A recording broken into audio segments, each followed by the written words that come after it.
My name is Luder, a resident of Needham, Massachusetts, and I want to thank this commission for convening today to discuss this key human rights issue and allowing me to say a few words.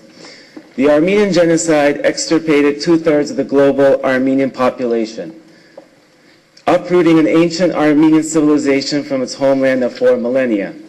From its planning, execution, and continuing denial, the Armenian cataclysm has earned the status as the most complete genocide in modern human history, and even more abhorrent, has served as a template for ensuing genocides. With the recent assassination in broad daylight of the renowned ethnic Armenian human rights advocate, journalist Hrant Dink, seemingly with the support of clandestine state organs, Turkey continues to demonstrate that it still harbors deep-seated genocidal tendencies toward the Armenian people. As the premier human rights defender in the United States, the world community would have expected the ADL to rigorously uphold settled history. Instead, the Anti-Defamation League has for over 15 years consciously placed politics. It has parroted Turkish policy, been complicit in genocide denial, and continues to oppose congressional resolutions affirming the reality of the Armenian genocide.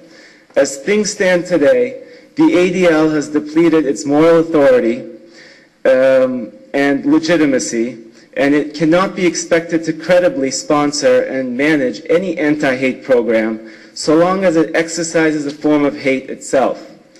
As far as I can tell, the ADL has yet to subscribe to the wisdom of the eminent Rabbi Hillel, who many, many years ago advised, "What is hateful to you, do not do to your neighbor."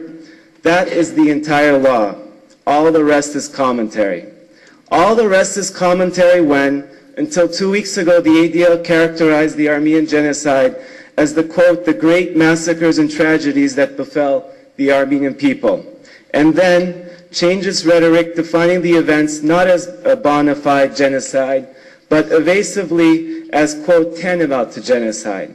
A few days later, the ADL insisted that the issue requires, quote, "further dispassionate scholarly examination of the details of those dark and terrible days." Legally, according to the 1948 UN Genocide Convention, the ADL hasn't recognized the genocide to date. And it's no wonder that Turkish Prime Minister Erdogan was ecstatic the day after when he received a letter from Abram Foxman saying, quote, "the wrong step that has been taken is corrected." All the rest is commentary when until 2 weeks ago the ADL referred to Turkey as, quote, "having a magnificent history of tolerance toward its Jewish citizens since the Spanish Inquisition." Last week they backtracked and stated that the lives of the Turkish Jewish community are, quote, "at risk." All the rest is commentary when until 2 weeks ago the ADL stated that it has, quote, "no policy on genocide resolutions," but then they still, quote, "continue to firmly believe that a congressional resolution on such matters is a counterproductive diversion. I want to see an ADL void of these contradictory, inconsistent, and often hypocritical policies. It doesn't befit any authentic human rights organization. I also want to see an end to the ADL's 15-year denial of my people's history, dignity, and rights. The ADL's time is up. Commission members, genocide is the worst hate crime, and genocide denial is the worst hate speech. Not taking a firm stand against genocide denial is in reality to condone the worst hate crime.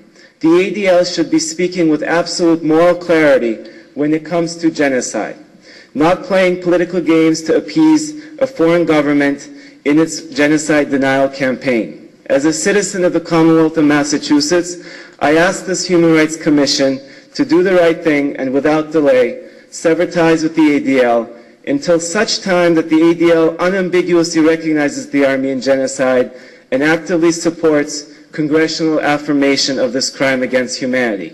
This Human Rights Commission shouldn't tarnish its reputation by being associated with an organization whose leadership is continuously engaged in genocide denial and cover-up. Let me cite Rabbi Hillel again, who said, quote, "If I am not for myself, then who will be for me? And if not now, when?" Thank you.